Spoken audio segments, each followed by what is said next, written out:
Big OT here again.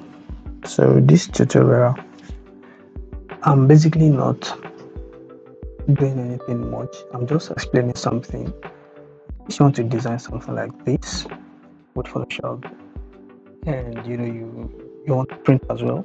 This is what newbie now who thinks it's very difficult to design with Photoshop and print. CorelDRAW is the talk of town in terms of printing.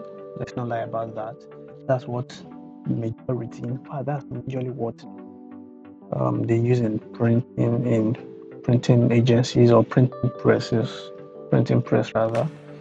So because CorelDRAW is a vector software, while Photoshop is a raster software.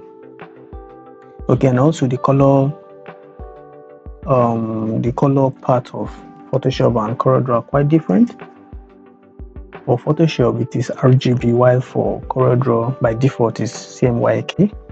And obviously, I designed this with Photoshop. Sorry, I designed it with Photoshop using my default setting, which were RGB, and every other things remains the same.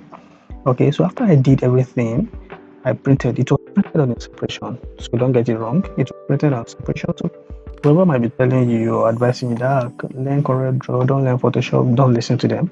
If CorelDRAW is what you are able to pick first to learn, please learn it. If it is CorelDRAW, please learn it. Okay, so whichever way still works fine. Okay, so now for this now, it's really simple. After I designed everything using Photoshop, I exported as normal JPEG, sent to my printer, and it was printed.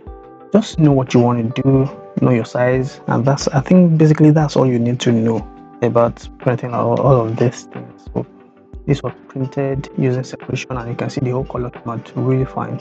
The RGB, everything came out really fine.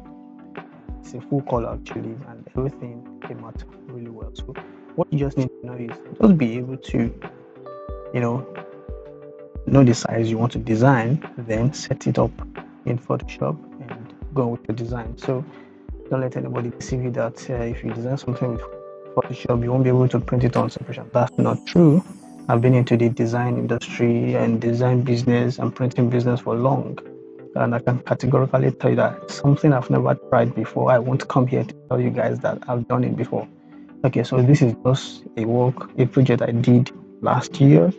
Yeah, last year. I think middle of last year. I think it was middle or towards the end of last year actually. Wednesday. Like that's middle of last year. So and it was delivered and the client really loved it. So that's basically it. In case you're just starting your career as a designer and you feel like when you design with Photoshop you won't be able to print on separation, that's not true, please.